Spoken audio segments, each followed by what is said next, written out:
The cameras didn't show a face. They only caught the sound someone breathing directly behind me when I knew for a fact I was alone. I worked the late shift at Dollar Tree, the one nobody wanted. By the time 11 p.m. rolled around, the aisles were empty. The hum of the freezers was the loudest sound in the store, and the parking lot outside looked like a dead zone. I usually didn't mind. Stocking shelves in silence gave me a strange sense of control. But that night, control slipped away the moment I heard what shouldn't have been possible. Earlier in the evening, things felt off. Around 9:30, a man came. In mid-40s, scruffy beard, wearing an oversized coat, even though it was warm outside. He didn't buy anything. Instead, he walked slowly down each aisle, staring more at me than at the shelves. When I asked if he needed help, he just smiled without answering. His teeth were yellow, uneven, the kind of smile that isn't friendly but almost mocking. Eventually, I pretended to be busy and avoided eye contact until he left. Or at least, I thought he left by 11:15. I was facing the candy aisle, pulling boxes of off-brand chocolate onto the shelves. My back was turned to the long stretch of fluorescent-lit floor. That's when I felt it, the unmistakable sensation of someone standing too close. The air shifted behind me, and then I heard it. Breathing. Slow, heavy, wet. I spun around so fast the box in my hands hit the floor. Nobody was there. The aisle was empty from end to end. My chest tightened, but I told myself it was nerves. The scruffy man earlier must have put me on edge. I picked up the box, stacked the rest of the chocolate, and forced myself not to think about it. At 11:30, I went to the break room to grab a drink. The small back hallway was dark, except for the emergency light above the exit. When I opened the fridge, I noticed something strange on the table.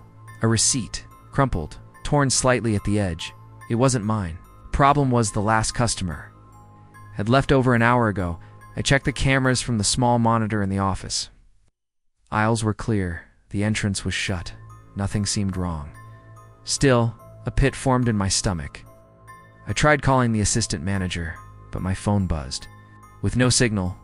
The store always had dead zones, but at that moment, it felt intentional. Like I was being cut off. The final task of the night was trash run. I grabbed 2 bags and headed toward the back door. Then the stockroom was colder than usual, the kind of cold that makes the hairs on your arms rise. I was tying the second bag when the sound came again, closer, louder this time, breathing, just inches from the back of my neck. I whipped around. My eyes scanned the racks of merchandise, the half-lit corners, the steel door. Empty, but I wasn't imagining it. My pulse was hammering too fast for this to be paranoia. Shoved the trash outside and slammed the door shut, locking it tight. By 11:50, I was done. All I needed was to clock out, shut off the lights, and leave. But when I stepped into the main store again, something stopped me cold. An entire row of snack bags, ones I had just faced perfectly, were now turned backward. Every single one of them. That was enough. I locked the register, cut the lights, and left everything else unfinished. The real horror didn't come until the next day, when the morning manager came in. She called me immediately, her voice shaking. "You need to see this," she said. I drove back thinking maybe I'd missed a break-in.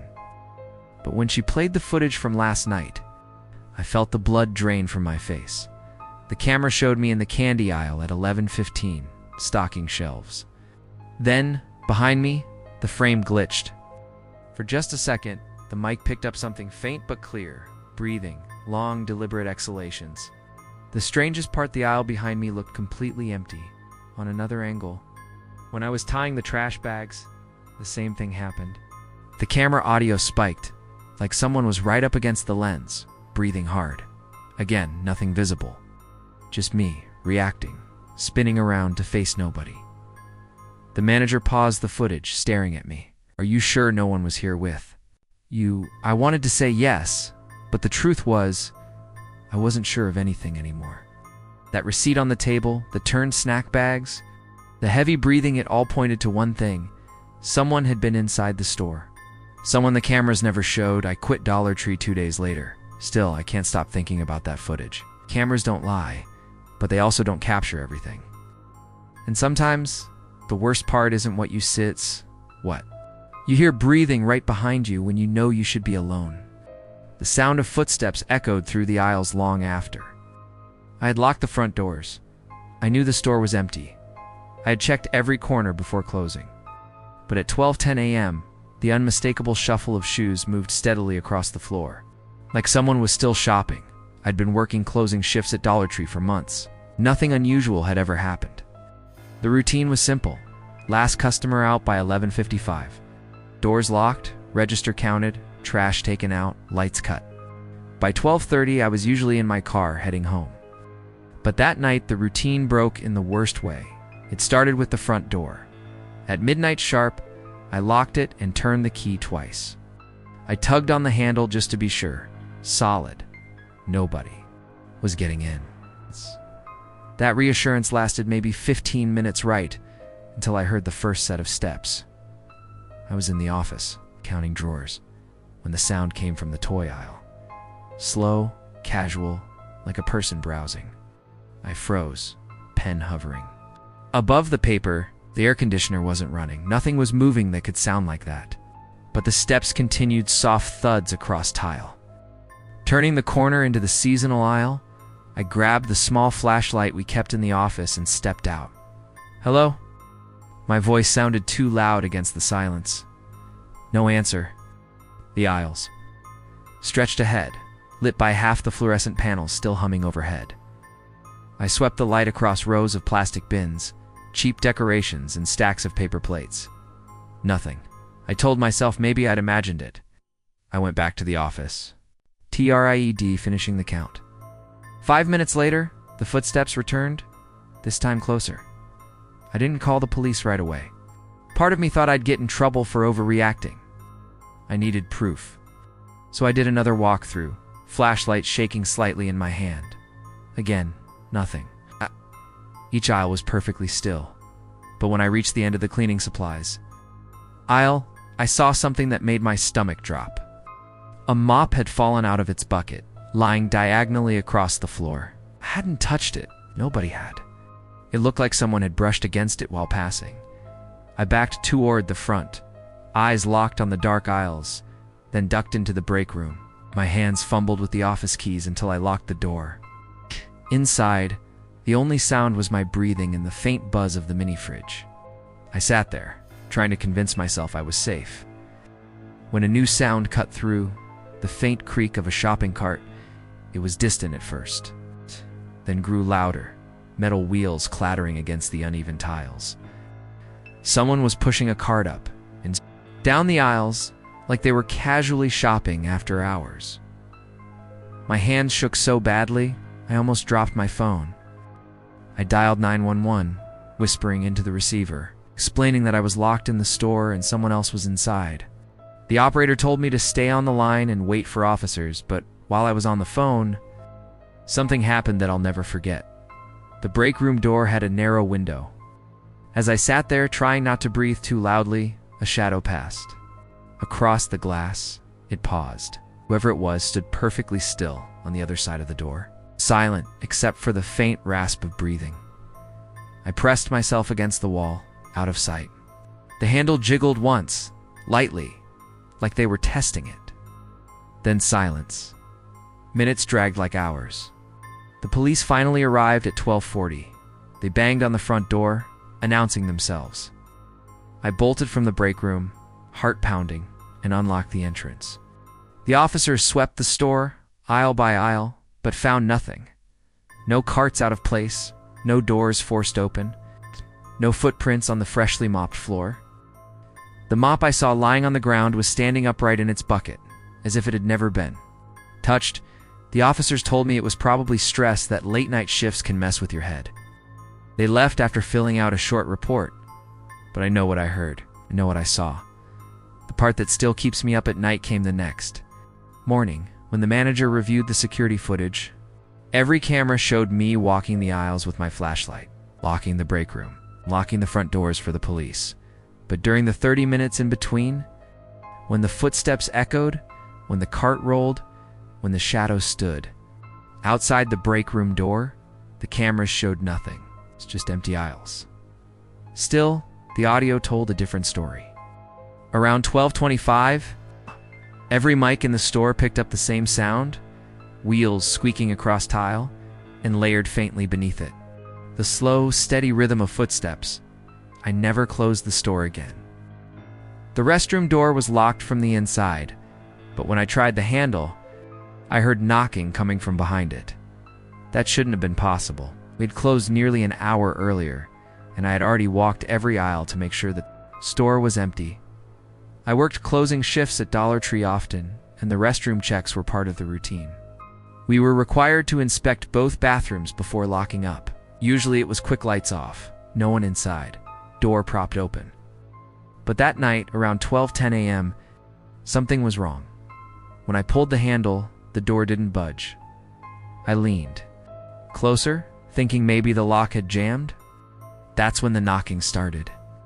3 sharp raps, deliberate, like someone signaling they were inside. I froze. My first thought was that a customer had somehow slipped past me during closing. But I remembered walking each aisle carefully. The place had been dead quiet since 11:45. Stores closed. I called out, my voice echoing off the tiled hallway. "You need to come out." Silence. I knocked on the door myself, lighter this time. "Hello?"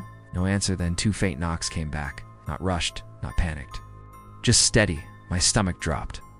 The restroom had no windows, no other way in or out. If someone was inside, they'd been there the entire time. Which didn't make sense. I had checked earlier in the night. The door had been wide open then. The lights off. I pulled out my keys. But here's the thing. The restroom locks at Dollar Tree aren't keyed from the outside. The handle is just a simple push-turn lock from the inside. If someone locked themselves in, I couldn't open it. Without maintenance, I backed away, phone in hand, debating whether to call the manager or the police.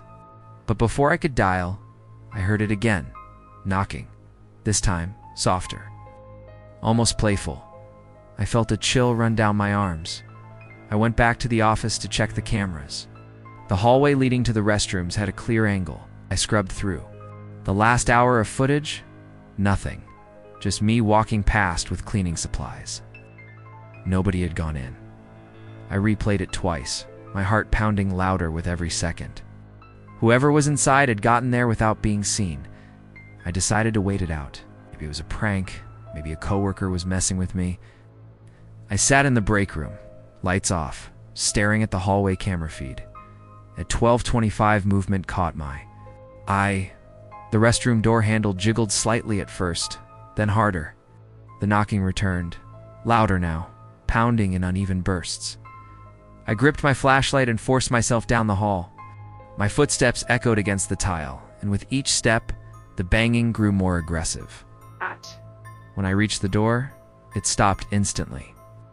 Silence pressed in like a weight. I whispered through the door, "I'm calling the cops." No reply.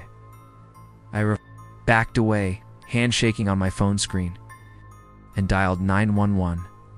The dispatcher told me to stay outside until officers arrived.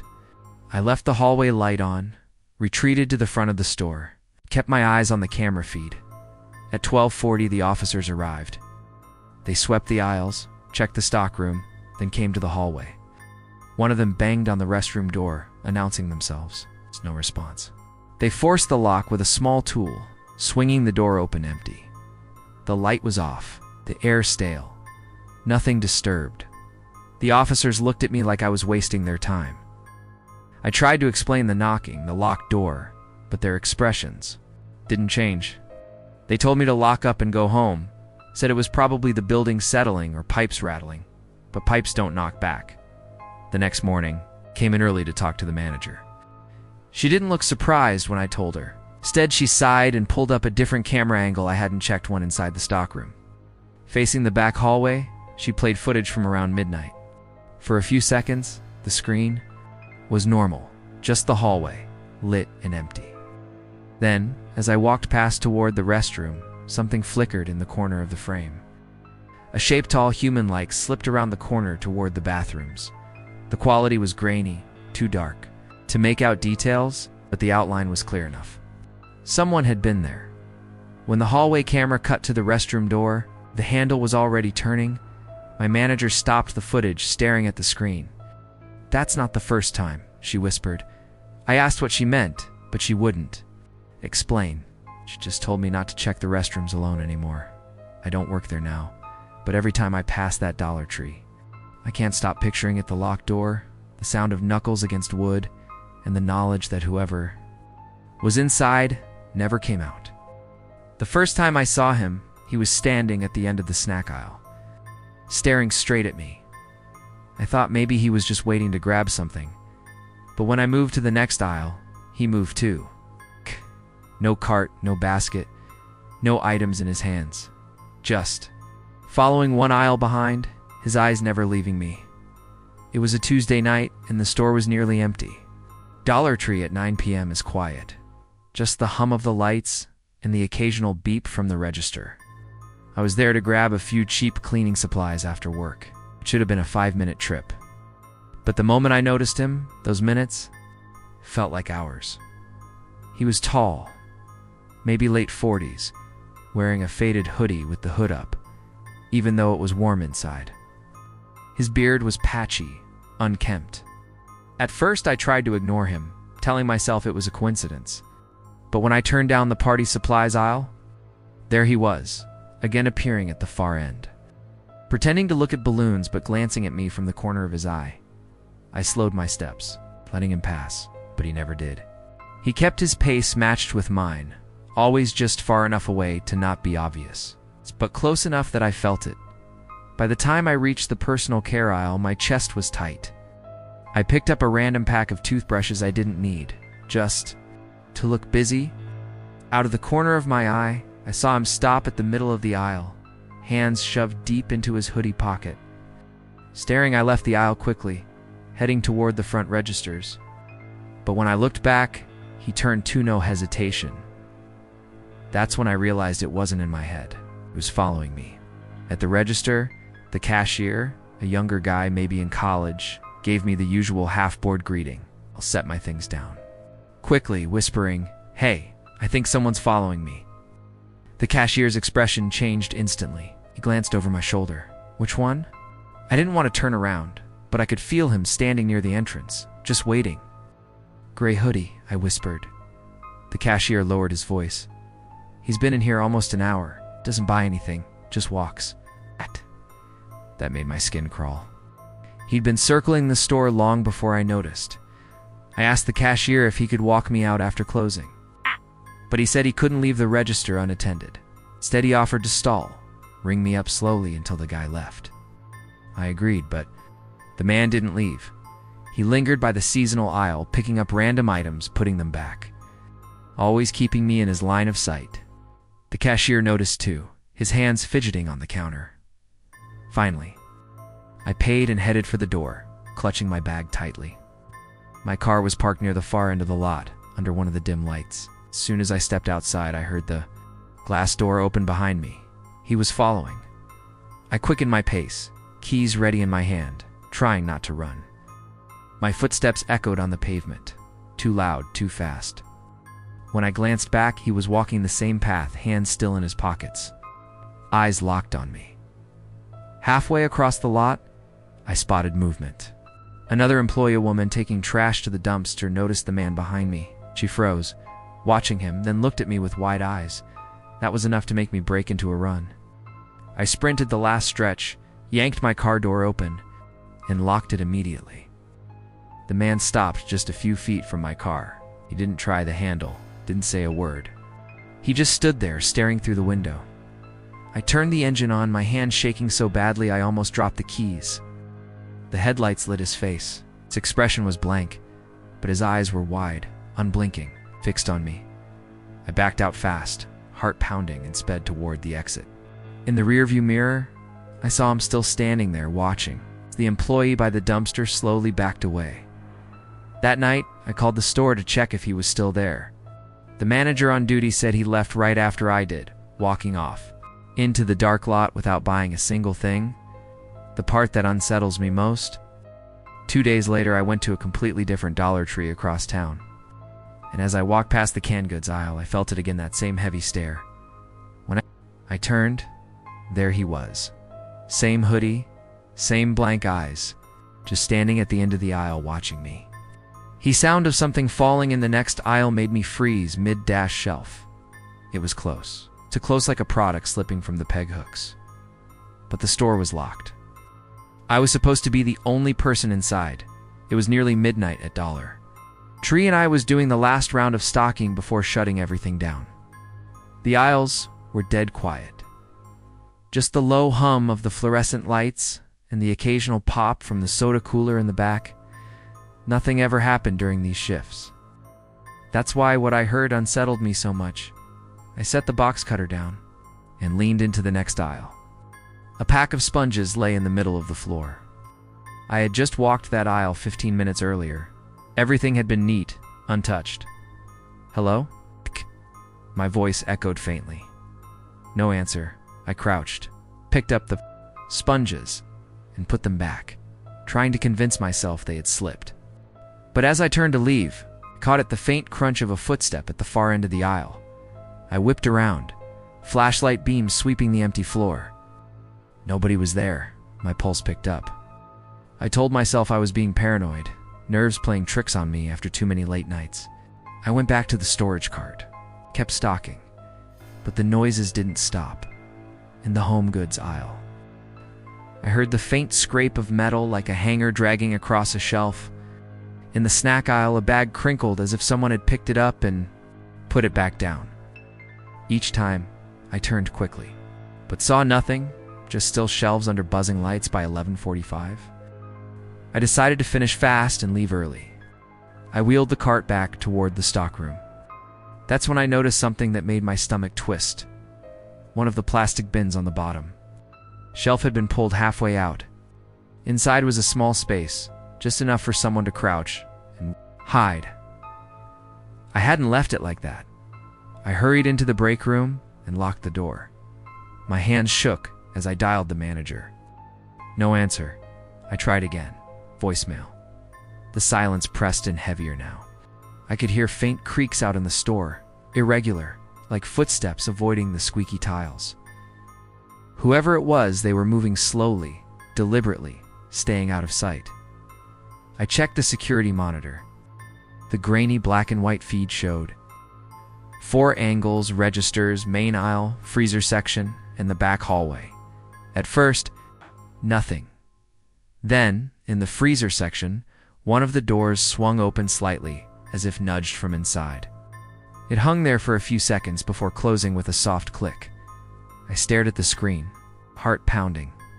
I grabbed the phone again, this time dialing 911, whispering into the receiver. I explained I was locked inside Dollar Tree, stocking shelves, and I thought someone was in the building with me. The dispatcher told me to stay put until officers arrived.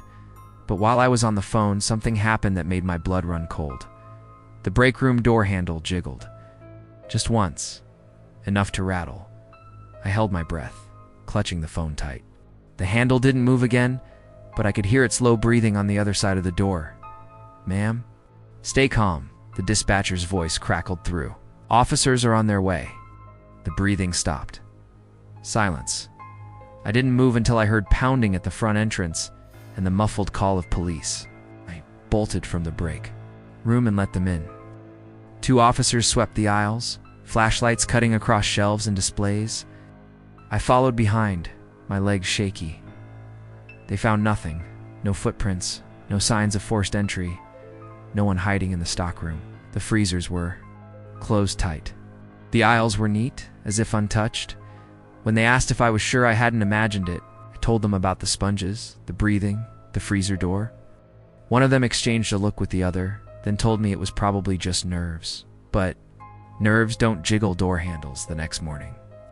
I came back from my shift, exhausted but determined to check the cameras myself. I scrubbed through the footage from 11:30 to midnight. What I saw still makes me sick. In the snack aisle. At 11:42, the camera picked up faint movement. Shadow, tall and thin, slipping between 2 shelves. The frame glitched for a moment, and when it cleared, the aisle was empty again. In the break room feed, as I sat clutching the phone, The camera showed the door handle turned slightly on its own. Just enough to rattle, and then something pale moved across the bottom of the frame. A hand. Fingers curled against the door. The footage ended there. I never worked a closing shift again.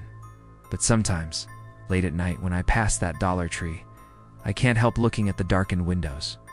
And every time, I wonder if someone's still inside, quietly waiting for the next person who thinks they're alone. The first time I saw him, he was standing at the end of aisle 4, not moving. Not shopping, just staring at me. He wore a dark hoodie pulled low over his face, the kind of outfit that made him blend into shadows. At first, I thought maybe he was waiting for someone, but as the night dragged on, I realized he never touched a single item, never picked up a basket, never walked to the register. He just stood there, watching. I was working a closing shift at Dollar Tree, and the store was nearly empty. A couple families had come and gone earlier, but by 10:15 it was just me, one cashier, and the man in the yod. The weird thing was how he moved. If I went to stock candy, he drifted to the far end of the candy aisle. If I switched to cleaning supplies, he appeared by the mops. Always far enough away to act casual, but close enough that I could feel his eyes on me. I tried to shake it off. People loiter sometimes. But by 10:40, my nerves were fraying. I whispered to the cashier, "That guy in the hoodie, has he been in here a while?" The cashier glanced up, lowered his voice. "Yeah, he came in around 9, hasn't bought anything. Just walks. Just watches." The way he said it made my skin crawl. We decided to keep an eye on him through the cameras while I stocked. But the second I disappeared into the back room, the cashier called me over the intercom. His voice was shaky. "Can you come up here?" Now, when I reached the register, he nodded toward the monitor. A hoodie man was standing in the toy aisle, perfectly still, his head tilted up, looking directly at the camera lens. Not browsing, not moving. Just staring at the feed like he knew we were watching. I felt a chill crawl down my neck. "Do we call the cops?" I whispered. The cashier shook his head. "Not yet. He hasn't done anything." So we waited. Minutes ticked by. Customers usually leave once they realize the store's about to close. But not him. He stayed rooted, sometimes shifting aisles, but always staring. By 11:45, it was time to lock the doors. The man hadn't left. He stood near the freezer section now, leaning against the door like he had all the time in the world. I approached cautiously. "Sir, we're closing. Do you need to check out?" He didn't answer. He didn't even blink. His hood shadowed most of his face, but I could see his lips curve into the faintest smile. I backed away, heart racing. "Store's closed," I repeated louder. He turned then slowly, deliberately, and walked toward the entrance. Not a word, not a glance at the shelves. He pushed the glass door open, stepped into the parking lot, and disappeared into the dark. Locked the doors behind him, hands trembling. Relief washed over me, but it didn't last. At 12:05, as I was sweeping the front aisle, the cashier whispered, "He's back." I froze. Sure enough, the man was outside, standing under the dim lot light, facing the store, motionless, watching through the glass. I dropped the broom. "I'm calling the cops." By the time the officers arrived 15 minutes later, the lot was empty. No sign of him. They took our statements, checked the cameras, but told us unless he came inside again or threatened us, there wasn't much they could do. I thought that was the end of it. But the next night, during my shift, I saw him again. Same hoodie, same blank stare, standing at the far end of the aisle like he'd never left. This time I didn't wait. I called the police right away. When they arrived, he slipped out before they could stop him. It became routine. 2-3 nights a week. He'd come in, walk the aisles, never buy anything, sometimes for an hour, sometimes until closing, always watching. The last time I saw him was the worst. I was facing the shelves in the seasonal aisle when I felt it, that weight of being observed.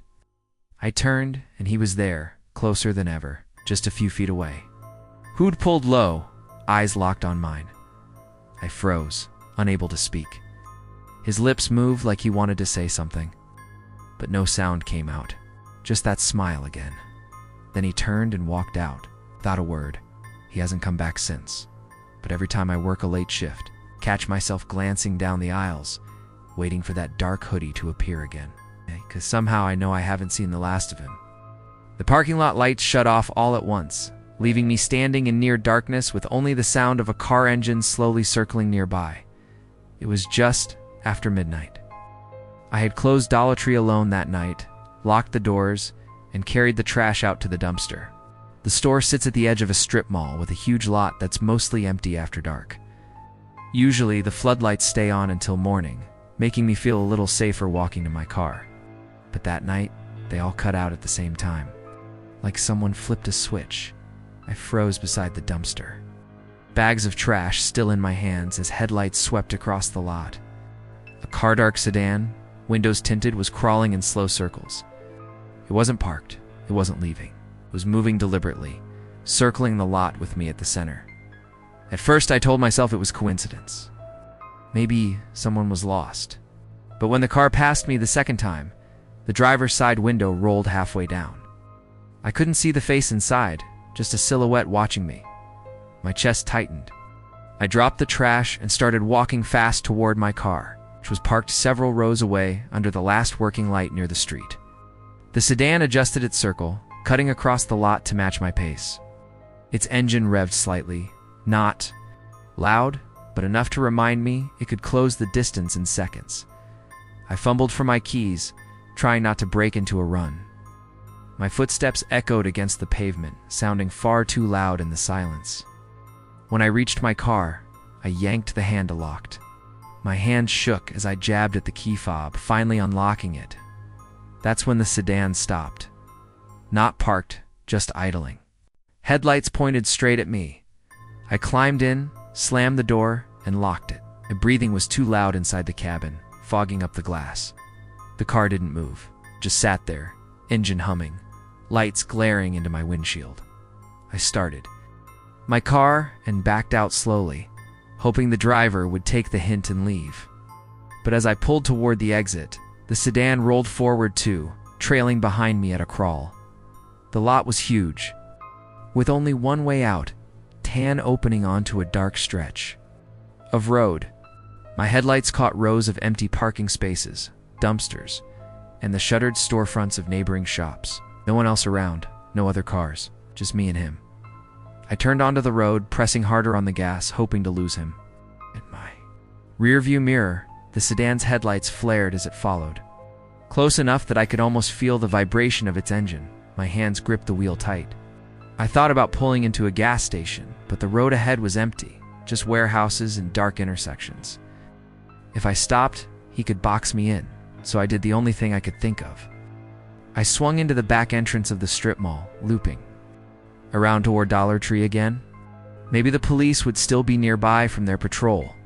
Maybe I could make it to the main road where there was more traffic.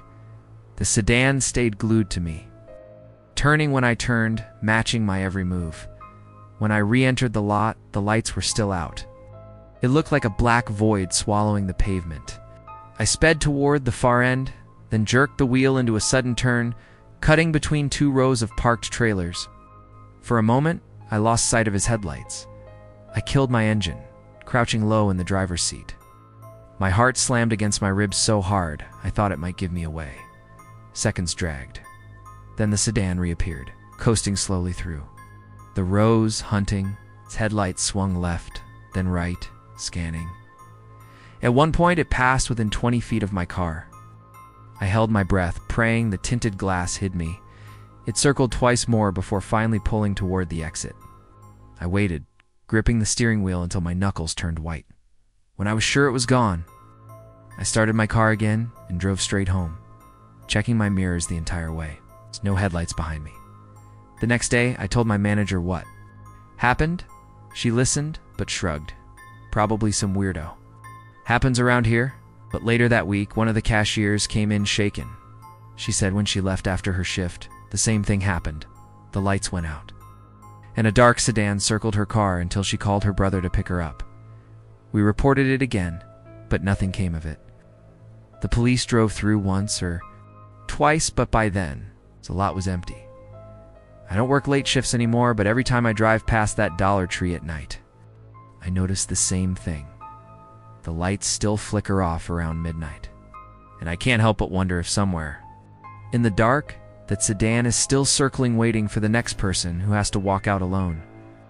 The first whisper came at 12:07 a.m. Minutes after I had locked the doors and shut down the registers. The store was silent, aisles neat, floors swept. I was alone, or at least I should have been. That's why I froze when the ceiling speaker above aisle 4 crackled, and a voice breathed out my name. Bry. I dropped the pack of dish soap I was shelving, and my heart thudded in my chest, louder than the buzzing fluorescent lights overhead. The intercom system only worked from 2 spots, the registers at the front or the small office in the back. I was in neither. I forced myself toward the office. The air felt heavier with each step, as though the building itself was listening. I slammed the door shut behind me and went straight to the monitors. 4 cameras glowed faintly: registers, main aisle, stockroom, and back hallway. Every frame was still. I grabbed the mic. My thumb pressed against the talk button so hard it hurt. "Who's on this line?" My voice boomed through the store, echoing down the aisles. Silence. I waited, gripping the mic until my knuckles whitened. Then the speaker above me hissed alive again. This time it wasn't words, just breathing. Long, slow, steady, like someone pressing their mouth to the mic. I yanked the switch down and cut power to the system. The red light blinked off. The office fell silent. Relief lasted about 5 seconds. "Don't turn around." The voice was clearer now, sharper, even though the intercom was disabled. Every muscle in my body locked. I could hear my pulse in my ears. Against every instinct, I spun around anyway, flashlight beam jerking across the office. Nothing, just the desk. Paperwork, shelves, and the safe in the corner. I locked the office door and called my manager. Straight to voicemail. Called again. Nothing. My hands were shaking so hard I almost dropped the phone when I dialed 911. The dispatcher told me to stay put, so stay calm, that officers were on their way.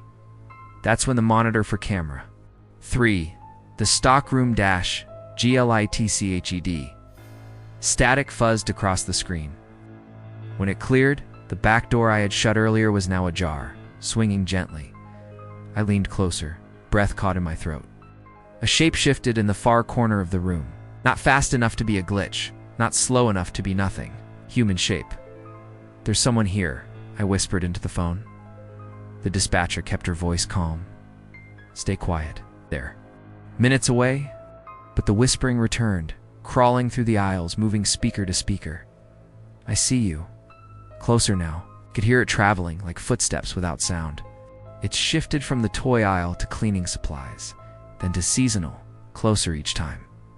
I backed against the wall, eyes locked on the office door. The handle twitched once. Then again, not a full turn, just enough to make the lock rattle. I pressed, the phone tight to my ear, heart racing. "They're trying the door," I whispered. The handle stopped.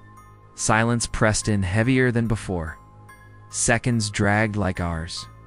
Then, flashing blue lights washed across the front windows. Relief nearly dropped me to my knees. The officers cleared the building. Flashlights sweeping aisles, break room, restrooms, stockroom. Every corner, every shelf. Nothing. No forced entry. No footprints. No one is hiding. When I insisted, they checked the footage. At 12:14. The stockroom camera showed exactly what I had seen. The door open. Tall hooded figure in the corner, motionless, staring at the lens. The frame glitched. When it cleared, the corner was empty. The officers exchanged looks, then told me it was distortion, a system glitch. They wrote a short report, told me to get some rest, and left. I didn't rest. I sat in the break room until sunrise, terrified to step into the parking lot alone. The next day, I unplugged the intercom system, completely pulled the cord, cut the power. I thought that would be the end of it. But a week later, during another close, the faint hiss of static drifted from the ceiling speaker. The red light on the mic was dark. The system unplugged, yet the sound was there, and beneath the static, buried so faint I almost convinced myself I imagined it, a whisper, "Still here." He walked out the front doors, but when I looked at the glass, his reflection was still standing there. It was 9:55 p.m., 5 minutes before closing. A slow night at Dollar Tree, just me and one cashier running the place. The last customer, tall man in a black jacket, paid for a pack of batteries, gave a curt nod, and stepped outside into the parking lot. I watched the door swing shut behind him, but when I turned back toward the front windows, froze. The man's reflection hadn't moved. It stood there in the glass like he was still inside, facing me directly. My stomach dropped. Through the actual doors, I could see him walking toward his car. Yet the mirrored image in the window remained rooted in place, staring at me. I blinked, rubbed my eyes, looked again. Still there. The same outline, hood up, shoulders squared. Only difference was the real man was halfway across the lot, fumbling. With his keys, the cashier noticed me staring and asked what was wrong. I didn't know what to say, so I muttered something about double-checking the glass. But when I looked back, the reflection was gone. I told myself it was exhaustion. Dollar Tree lights play tricks after a long day, especially against dark glass. I shook it off and went back to closing duties. By 10:15, the store was locked up. Tight. We swept the aisles, straightened the shelves, and counted the drawers. The cashier leapt through the back exit while I stayed to finish the trash. That's when I saw it again. As I hauled bags toward the dumpster, I passed the front windows. The glass reflected the aisles behind me, the register, the faint glow of the exit sign, and there clear as day stood the man in the black jacket. Inside, I spun around. Flashlight beam cutting across the dark store. Empty, every aisle perfectly still. But when I turned back to the window, his reflection was waiting. Same stance, same blank face. I dropped the trash bags and sprinted to the office. My hands shook as I checked the cameras. For angles, all grainy, black and white. Registers, main aisle, freezers, back hall. Nothing. The building was empty. Still, I couldn't shake the image of that reflection at 10:30.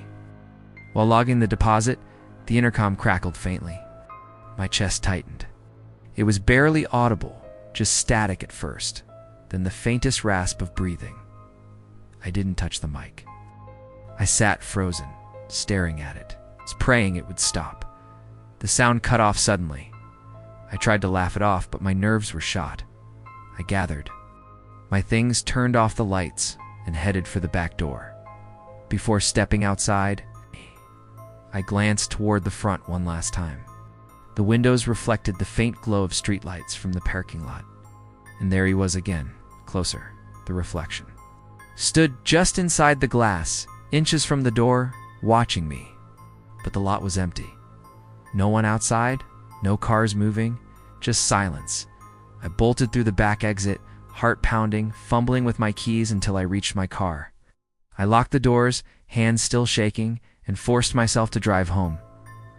The next morning, I convinced myself I'd imagined it. Lack of sleep, nerves, weird lighting. But when I came back for the opening shift, my manager was waiting by the door with a pale face. "Did you mess with the cameras last night?" she asked. I shook my head. She pulled me into the office and played back the overnight feed. It's around 10:20, right after I saw the reflection the second time. The front window camera glitched. For a full 30 seconds, the footage showed a figure. Standing inside the store, right at the glass, a man in a black jacket. But when the feed cleared, the store was empty. My manager paused the video, her voice low. "That customer, the one who bought batteries, he's been in here before. Always late, never buys much. I've caught him just standing at the windows after closing." I asked if she'd reported it. She shook her head. "He never does anything, not that we can prove." That night, couldn't stop replaying the image in my head, the reflection lingering when the man himself had already walked away. Now, every time I close, I catch myself staring at the front glass, bracing for what I'll see, because the worst part isn't that his reflection stayed, it's that sometimes, even when no one's been inside for hours, I still see him there. waiting. I didn't notice the note until I was almost at the register. It was folded twice, slipped between the cleaning spray and a pack of sponges in my basket. At first, I thought it was a receipt someone had left behind. But when I unfolded it, my heart dropped. It was my home address. Written in block letters, the pen strokes were heavy, pressed deep into the paper like whoever wrote it wanted to make sure it couldn't be missed. My stomach twisted. That address wasn't public. My license listed a different place, and I never gave it out casually. I froze in the middle of Dollar Tree. The hum of the fluorescent lights suddenly louder than anything else. The cashier asked if I was ready to check out, but I just stood there, gripping the paper with sweaty hands, scanning the aisles. Someone had slipped it in while I was shopping. I replayed the last half hour in my head. The store hadn't been busy. 2 moms with kids, a teenager grabbing chips, and a man in a gray hoodie who never picked anything up. He'd lingered in almost every aisle I passed through. It's always just far enough behind me not to seem obvious. I hadn't thought much of it until now. The note burned in my hand. My address. It's my actual home. I wanted to drop the basket and run, but I didn't want to make it obvious that I knew. So I forced myself to the register, acting calm. My voice cracked as I asked the cashier, "Do you ever get prank notes in?" "Here," he frowned, confused. "Prank notes?" I shook my head quickly. Never mind. I paid for my things, stuffed the note in my pocket, and walked fast toward the doors. The parking lot stretched wide and mostly empty under dim lamps. My car was near the far edge, under one of the flickering lights. As I pushed through the doors, I glanced behind me. The man in the gray hoodie was standing by the seasonal aisle, staring straight at me. I walked faster. My keys were already in my hand, but the lot felt like it stretched forever. Every step echoed too loud. My car beeped as I unlocked it, and I practically dove inside, locking the doors. As I started the engine, I looked back at the store. The big front windows, I could still see him, standing perfectly still. Watching, I drove home. Checking my mirrors every few seconds, no one followed, but my hands shook the entire way. When I got inside, I double-locked the doors and sat in the dark, staring at the note. That night I barely slept. Every sound outside made me flinch. The next day, I brought the note to my manager at Dollar Tree. She looked at it, her expression tightening. "You sure you didn't drop this yourself? From like paperwork or something?" I shook my head. It was in my basket. Someone put it there. She sighed and told me to be careful, but there wasn't much else she could do, unless the cameras caught it, so we checked. We rewound the feed from the previous night, focusing on the cleaning, all where I'd been.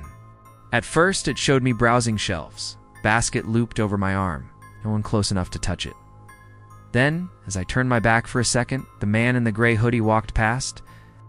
His hand brushed my basket casually, quick enough to look like nothing. But when we slowed the footage, you could see he slipped something inside without. Even looking down, my stomach dropped. We checked the entrance camera next. Around 9:15, he walked in. No basket, no cart, empty hands. He never picked up a single item. He never walked to the register. But at 9:50, the footage showed him leaving. Empty-handed, no purchase, just walking out. I asked my manager if she recognized him. She shook her head. Never seen him before. That was worse. If it was some regular customer, I might have brushed it off. But a stranger, writing down my address, slipping it into my basket, that meant planning. Deliberate. I reported it to the police. They took the note, asked a few questions, but their faces told me they didn't expect much. No threat written, no crime committed beyond suspicious behavior. Still, that night I couldn't shake the feeling I was being watched. Every car that slowed near my street, every shadow under the lamppost made my chest tighten, and then it happened again. 2 nights later, I stopped at the same Dollar Tree for bottled water. I almost didn't go in, but I told myself it was a one-time scare. As I grabbed a basket, I checked it carefully. Empty. I shopped quickly, eyes darting up every aisle. No sign of the gray hoodie man. But when I reached the register and set the Basket down, a folded slip of paper slid out from under the water bottles. I picked it up, dread already rising. Different handwriting this time, but the same thing. My address. The convex mirror above the register tilted toward me, though no one was standing under it. I froze mid-scan, a pack of gum in my hand. The store was empty. The doors had been locked for almost 20 minutes, and I was just finishing the last drawer count. But the mirror, one of those round domes we use to keep an eye on shoplifters, shifted like someone had tapped it at first. I tried to brush it off. Maybe the air conditioning kicked on. Maybe the bracket was loose. But as I watched, it tilted. Further, the glass orb slowly settling until it was aimed directly at me behind the register. My skin crawled. Dollar. A tree at night has a strange kind of silence. The fluorescent lights hum, the freezers pop, but otherwise it feels like being alone in an abandoned warehouse. That night, the silence pressed down harder, broken only by the faint creak of the mirror moving against its mount. I forced myself to finish the count, telling myself I was paranoid. But just as I slid the last bill into the drawer, I heard the faint crinkle of a candy bag in aisle 4. I looked up at the mirror. In its distorted curve, I could see part of the candy aisle. Something moved, a shadow shifting between shelves. Hello? My voice echoed too loud. No answer. I grabbed the flashlight from under the counter and stepped out, every muscle tense. The candy aisle was neat. No one there. But halfway down, a single bag of off-brand chips lay on the floor. I hadn't touched it. I set it back on the shelf quickly and returned to the register. The mirror still pointed directly at me by 11:45. I decided I wasn't staying longer than necessary. I shut down the register, locked the safe, and started heading for the office. That's when the front door chimed dinged. My heart nearly stopped. The doors were locked. T.I. had checked them twice. Yet the chime rang clear, like someone had just walked in. I spun toward the glass entrance. Empty lot, no one outside. The mirror above the door shifted again, slow, deliberate. I retreated to the office, slamming the door behind me. My hand shook as I pulled up the camera feeds. 4 angles flickered: registers, freezers, seasonal. Stockroom. At first, nothing. Then, in the seasonal aisle, a shape darted out of frame. It's too fast to catch detail, but definitely human. My stomach dropped. I dialed my manager, no answer. Called again, straight to voicemail. I sat in the chair, gripping the phone, staring at the monitors. That's when the office intercom crackled faintly, though I hadn't touched it, still watching. The words were barely audible, distorted, but I heard them. I bolted upright, heart hammering. On the freezer feed, the convex mirror at the end of the aisle swayed slightly, as if someone had just brushed past it. I whispered into the phone, I think someone's inside the store. The dispatcher on the other end told me to lock the office and wait for officers. But the mirror above the register moved again. On the feed, I watched it tilt slowly until it faced directly at the office. Door where I sat, my throat tightened. Someone was out there. Someone knew exactly where I was. Minutes crawled by until the red-blue flash of patrol lights washed across the front windows. Officers entered, sweeping the aisles. I unlocked the office and ran to them, almost in tears. They searched everything: restrooms, stockroom, every aisle, nothing, no one. I insisted they check the footage. Reluctantly, they rewound the seasonal camera at 11:43. Just after I'd heard the candy bag crinkle, the feed caught it. A figure leaning out from behind the card display. Hood up, face shadowed.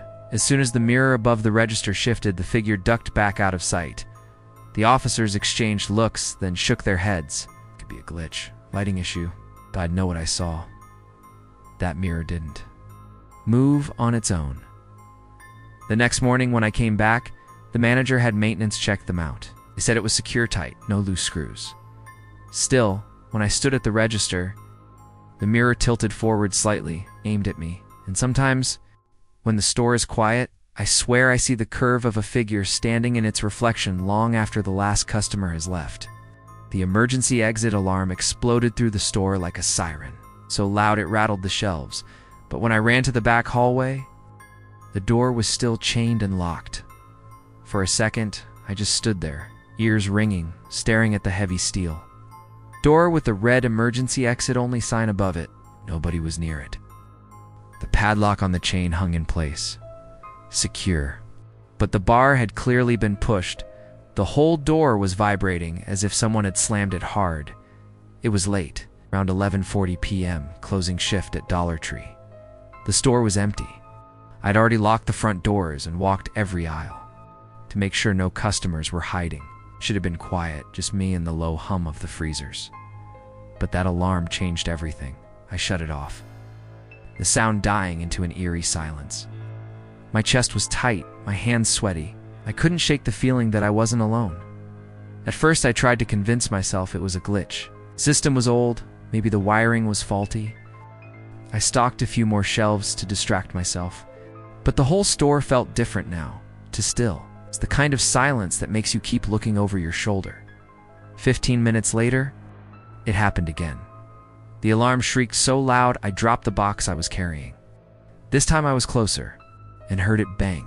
Push bar slamming once, like someone had thrown their whole weight into it. I ran to the hallway. Same thing. Door locked, chain intact. Nobody there. My hands were trembling as I went straight to the office and pulled up the cameras.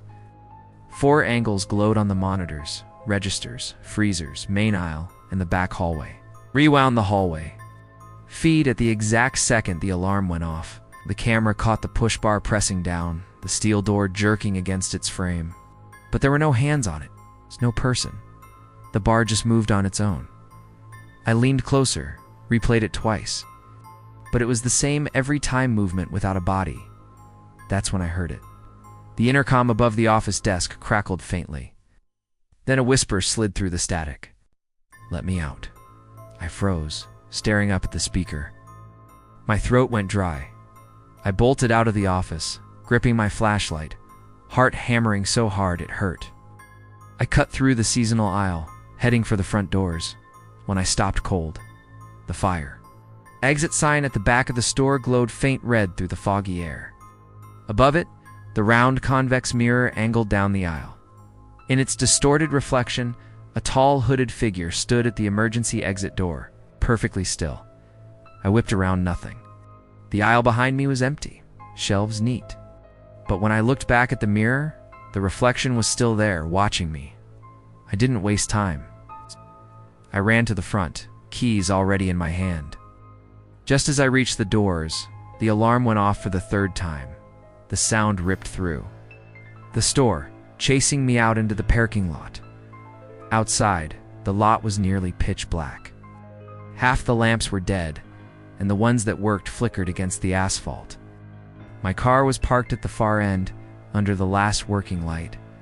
I sprinted to it, fumbling with the keys until I got inside. My hands shook so badly I almost dropped them. The alarm screamed behind me, pouring through the glass doors, echoing across the empty lot. I locked my doors and started the engine, headlights sweeping across the storefront. The alarm cut off. The sudden silence made my skin crawl worse than the sound. I backed out fast, eyes locked on the building. That's when I saw it. Through the big glass windows, the convex mirror above the emergency exit tilted slowly, like someone was pushing it from beneath and in its curve. Warped by the glass, the hooded figure still stood there, motionless. Waiting by the door, I drove away without looking back again. The next morning, I told my manager what happened. She shook her head, said the alarm system was just sensitive. I pushed her to check the cameras. We watched the back hallway feed together. At 11:55, when the alarm went off the second time, the push bar slammed again. Only this time, there was more for 2 frames. Just before the glitch, a pale hand appeared, pressing against the bar. No body, no face. Just a hand, fingers curled tight, then gone. My manager stopped the video pale. She told me not to work nights alone anymore. I never told her about the whisper or the reflection in the mirror. Because some things, once you say them out loud, feel permanent. And even now, whenever I walk past the emergency exit, I can't stop hearing that faint voice in my head. Let me out. He tugged on my sleeve and whispered, "Can you help me find my other mom?" I nearly dropped the basket I was carrying. It was close to 9:30 p.m., an hour before closing, and I thought the store was empty. When I turned, I saw him, a boy maybe 6 or 7 years old, clutching a toy car in one hand. His clothes were clean, his hair neatly combed. But something about him felt off. Dollar Tree isn't the kind of place kids wander alone. Parents come in for cheap snacks or cleaning supplies. But kids usually stick close. I glanced around, expecting a worried mom searching the aisles. No one. "Where's your mom, buddy?" I asked. He looked up with wide, serious eyes. "I already found my mom. I need the other one." My skin prickled. "What do you mean, other one?" He just pointed down the seasonal aisle, lined with plastic pumpkins and party balloons. "She's waiting." I followed his gaze. The aisle was empty, lit by harsh fluorescent lights that flickered every few seconds. No adult, no footsteps, just rows of cheap decorations swaying slightly in. The air from the AC. "Okay," I said slowly. "Let's get you to the front. We'll call your parents." He frowned and shook his head. "Not her. The other one. She gets mad if I don't find her." The way he said it, flat and certain, made my chest tighten. I guided him gently toward the register, scanning the store for any sign of a parent. The cashier, a teenager, gave me a confused look as I explained the situation. She grabbed the phone to call for the manager. While we waited, I crouched to the boy's level. "What's your mom's name?" He tilted his head like he didn't understand the question. "Which one?" I forced a smile, though my hands were starting to sweat. "The one you came here with?" He tapped the toy car against his palm. Went outside.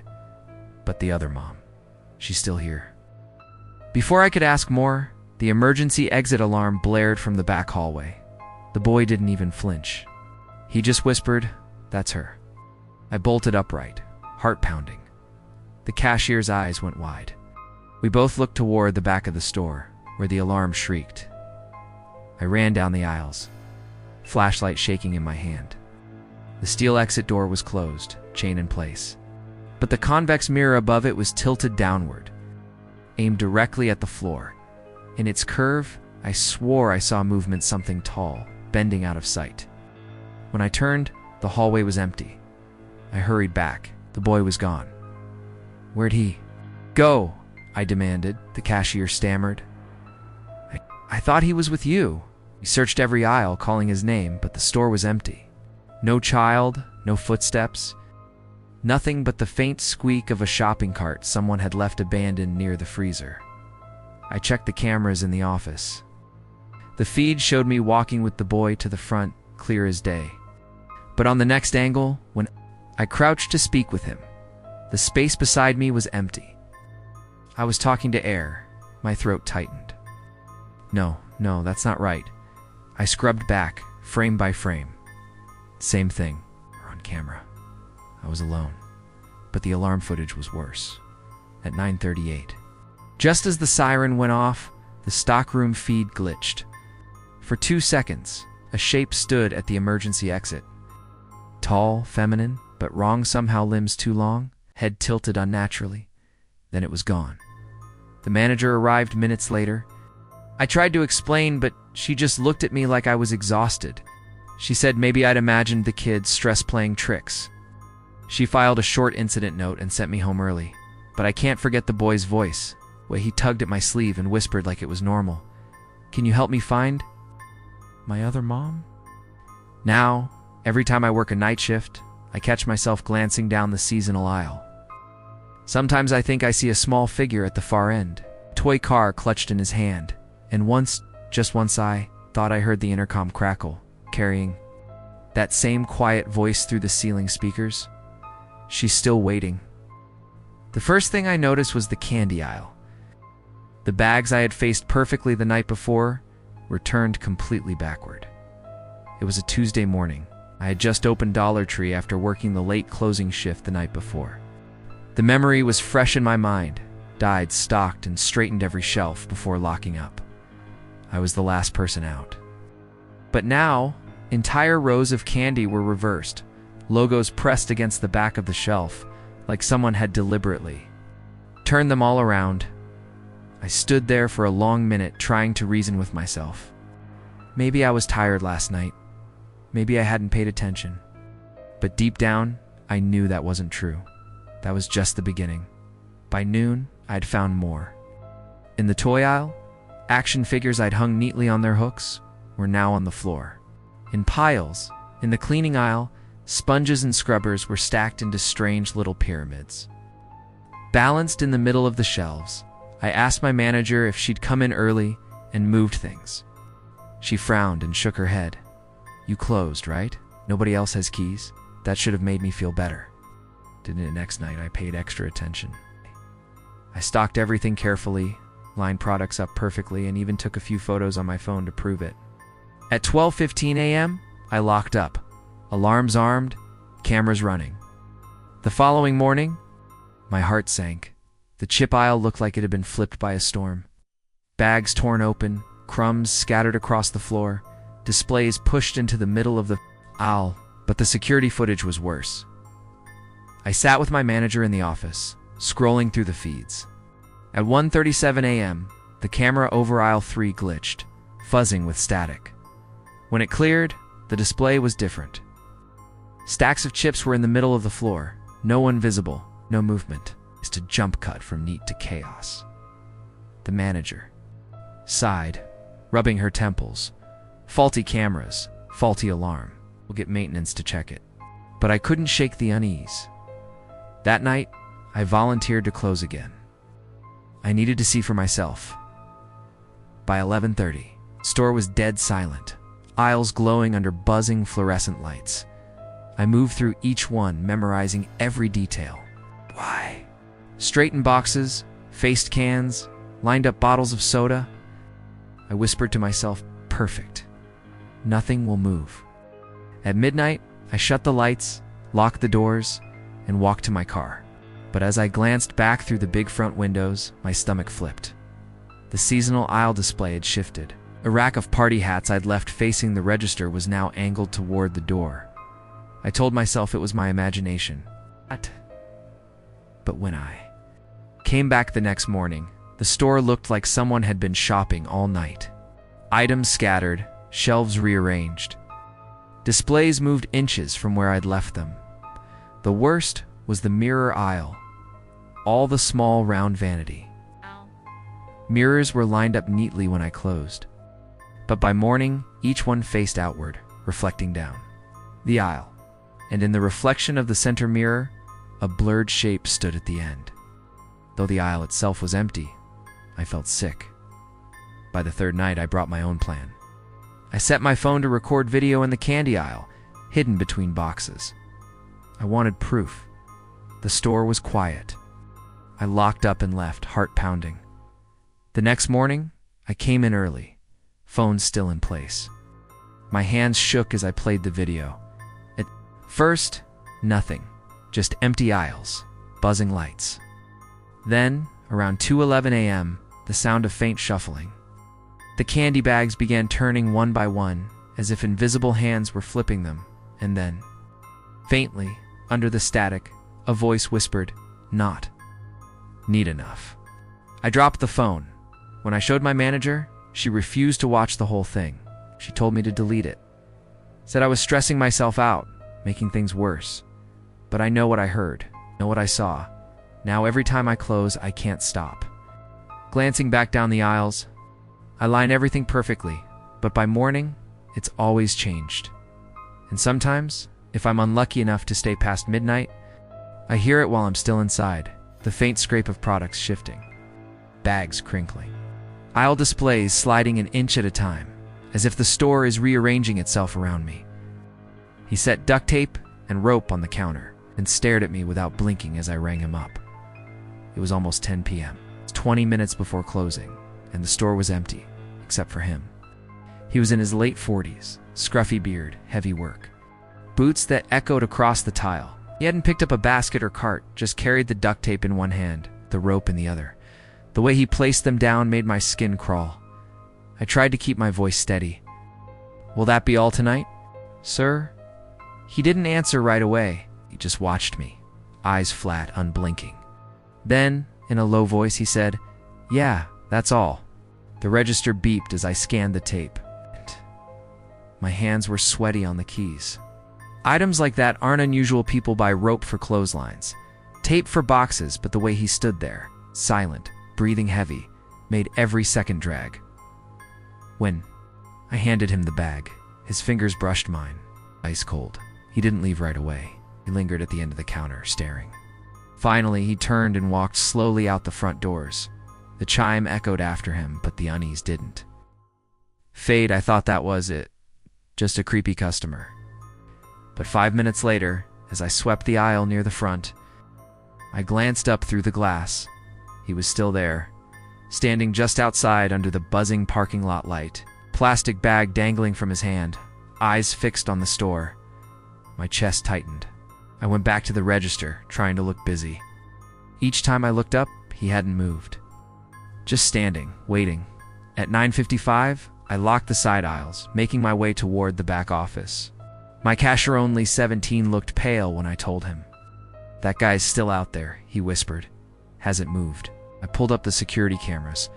Sure enough, on the exterior feed, he was directly in front of the doors. Pacing, not smoking, not on his phone. Just standing, bag at his side, staring in. My stomach twisted. "We'll wait it out," I told my cashier. "Maybe he's waiting for someone." But at 10:02, when we shut off the lights, he stepped closer to the glass. Outline of his face pressed into the reflection, his features barely visible in the dim glow. Neither of us moved. The cashier whispered, "He's waiting for us." I felt it too. I dialed my manager. No answer. I called again, straight to voicemail. My hand hovered over 911, but part of me didn't want to escalate unless he actually tried something. At 10:10, we had no choice. We couldn't stay inside forever. The alarm would arm itself once we left. I told my cashier to go out the back exit, straight to his car, and lock up the front. He nodded nervously and disappeared down the hall. I waited until I saw him drive off on the monitor before I grabbed my keys and headed for the front. The man was still there as I approached the glass. He stepped back as if giving me space to open the door. My hand shook as I turned the lock. The instant the door cracked, he leaned closer, his voice low and steady. "What time you get off?" I froze. My keys jingled in my hand. "We're closed, sir. You'll need to leave." He smiled faintly. "I know." I locked the door again, heart hammering, and bolted to the back exit instead. When I stepped outside, I kept low, scanning the lot. The sedan he'd arrived in was parked directly under the only working lamp. The rope and tape bag sat on the hood. He wasn't in the driver's seat. I sprinted to my car, fumbling with the keys. As I unlocked it, I heard footsteps crunch on gravel. Slow, deliberate, I threw myself inside, locked the doors, and started. The engine, through my rearview mirror, caught sight of him emerging from between two cars, hands in his pockets. Smiling as if he'd been waiting for me to panic, I peeled out of the lot, tires screeching. He didn't chase, but he stood under the lamp, watching. As my headlights cut through the night, when I got home, I checked the cameras remotely through the store system. At 10:27, long after we'd left, the feed showed him still standing there, rope and tape sitting on the hood of his car, just waiting.